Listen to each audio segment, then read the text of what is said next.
नमस्कार, मैं अर्चना शर्मा। चढ़ती कला टाइम टीवी देख रहे हैं सभी दर्शकों का स्वागत करती हूं। आप देख रहे हैं उत्तर प्रदेश के समाचार।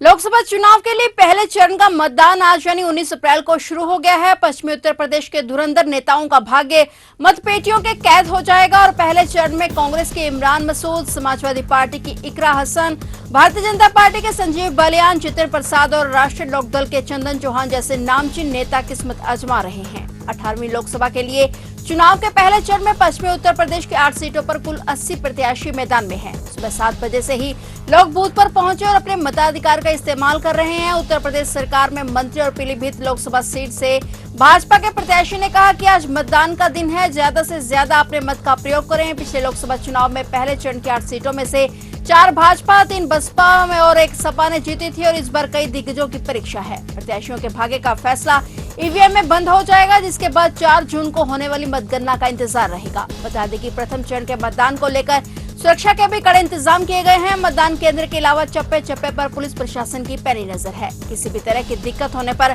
मतदाता पुलिस कर्मियों की मदद ले रहे हैं। वहीं माहौल खराब करने वालों से पुलिस सख्ती से निपटने की बात कह रही है।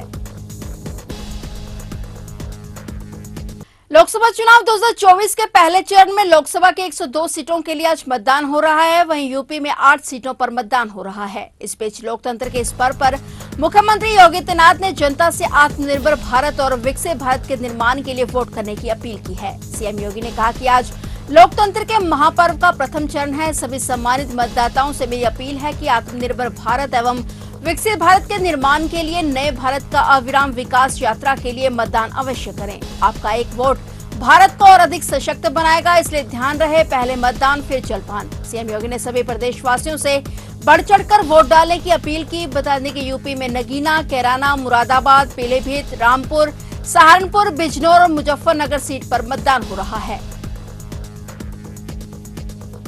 उत्तर प्रदेश में आज जहां एक तरफ लोकसभा की 8 सीटों पर मतदान हो रहा है, वहीं दूसरी तरफ प्रधानमंत्री नरेंद्र मोदी भी आज अमरोहा में जनसभा को संबोधित करने पहुंचे। इस दौरान यूपी के मुख्यमंत्री योगी आदित्यनाथ ने उनका स्वागत किया, जिसके बाद पीएम मोदी ने रैली को संबोधित करते हुए सबसे पहले जनता से बढ़ चढ़कर वोट डालने की अपील की। उन्होंने कहा कि 2024 का लोकसभा चुनाव देश के भविष्य का चुनाव है और इस चुनाव में आपका एक एक वोट भारत के भाग्य को सुनिश्चित करने वाला है। उन्होंने कहा कि भाजपा गांव गरीब के लिए बड़े दृष्टिकोण और बड़े लक्ष्यों को साथ आगे बढ़ रही है, लेकिन विपक्षी गठबंधन इंडी के लोगों की सारी शक्ति गांव देहात को पिछड़ा बनाने में लगती है और इस मानसिकता का सबसे बड़ा नुकसान अमरोहा और पश्चिमी उत्तर प्रदेश जैसे क्षेत्रों को उठाना पड़ा है। साथियों, 2024 का लोकसभा चुनाव देश के भविष्य का चुनाव है। इस चुनाव में आपका एक एक वोट भारत के भाग्य को सुनिश्चित करने वाला है।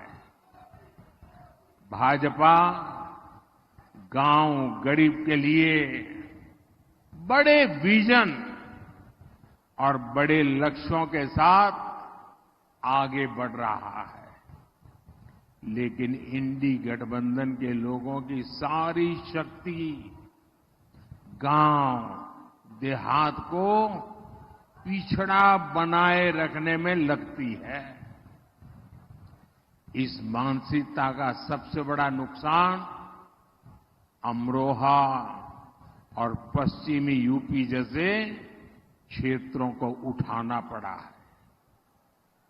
ये इलाका दिल्ली और एनसीआर के इतने करीब है, लेकिन दिल्ली एनसीआर का जो फायदा अमरोहा को मिलना चाहिए था, वो पहले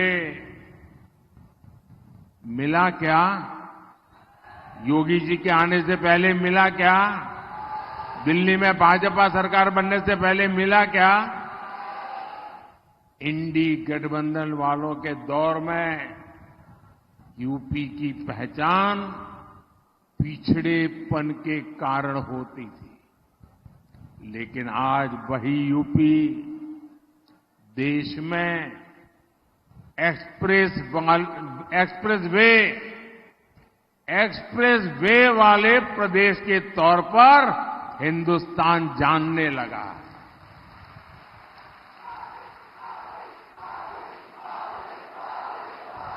आज यूपी में सबसे ज्यादा अंतर्राष्ट्रीय हवाई अड्डे हैं। अमरोहा और गजरौला के रेलवे स्टेशनों को आधुनिक बनाया जा रहा है। काशी के लाल बहादुर शास्त्री अंतर्राष्ट्रीय एयरपोर्ट से अब यात्रियों को बेंगलुरु के लिए एक और नई फ्लाइट मिलेगी। आकाशा एयरलाइंस काशी के बेंगलुरु के लिए सीधी विमान सेवा शुरू करने जा रहा है। इस फ्लाइट के शुरू होने के बाद वाराणसी से बेंगलुरु के लिए ये 7वीं फ्लाइट होगी। आकाशा एयरलाइंस से इसके किराए के साथ शेड्यूल भी जारी कर दिया गया है और इस रूट पर यात्रियों के बढ़ते दबाव को देखते हुए ये विमान सेवा शुरू की जा रही है। 1 मई 2024 से आकाशा एयरलाइंस की विमान बेंगलुरु से वाराणसी के लाल बहादुर शास्त्री एयरपोर्ट के लिए उड़ान भरेगी। 2 घंटे 35 मिनट में इस फ्लाइट के जरिए यात्री काशी से बेंगलुरु पहुंच सकेंगे। आकाशा एयरलाइंस ने इसकी शुरुआती किराया 5,000 रुपए रखा है। आज लोकसभा चुनाव की शुरुआत हो चुकी है, जिसमें पहले चरण में 102 निर्वाचन क्षेत्र शामिल हैं। कल चुनाव प्रचार रोक दिया गया और पार्टियां मतदाताओं के फैसले का इंतजार कर रही हैं। वहीं सुरक्षा चिंताओं के मद्देनजर उत्तर प्रदेश समेत आज 21 राज्यों के जिलों में स्कूलों को बंद रखा गया। वोटिंग के चलते इन क्षेत्रों में सरकारी और निजी दोनों स्कूल आज बंद रहे। वहीं यूपी के 8 विधानसभा क्षेत्रों में भी आज स्कूल बंद रहे। उत्तर प्रदेश में चुनाव के कारण जिन 8 निर्वाचन क्षेत्रों में स्कूल बंद रहे उनमें सहारनपुर, कैराना, मुजफ्फरनगर, बिजनौर, नगीना, मुरादाबाद, रामपुर और पीलीभीत शामिल हैं। उत्तर प्रदेश में आज 19 अप्रैल को बारिश के आसार हैं। मौसम विभाग ने पश्चिमी यूपी के 28 जिलों में बारिश का येलो अलर्ट जारी किया है। इसके अलावा पूर्वी यूपी में 30 से 35 किलोमीटर प्रति घंटे की रफ्तार से हवाएं चलने का अनुमान जताया गया है। बता दें कि आज यूपी में चुनावी माहौल पूरी तरह से गरमाया हुआ है, लेकिन मौसम पूरी तरह से खुशनुमा है। कई जगह पर आज घने बादल छाए हुए हैं तो कई जगह रुक रुक कर बारिश हो रही है, लेकिन लोग बारिश का आनंद लेते हुए आज वोट डालने पहुंचे। लोगों को आज गर्मी से काफी राहत मिली है। तो ये थे उत्तर प्रदेश के समाचार और नए समाचारों के साथ फिर से हाजिर होंगे। तब तक के लिए देखते रहिए चढ़ती कला टाइम टीवी।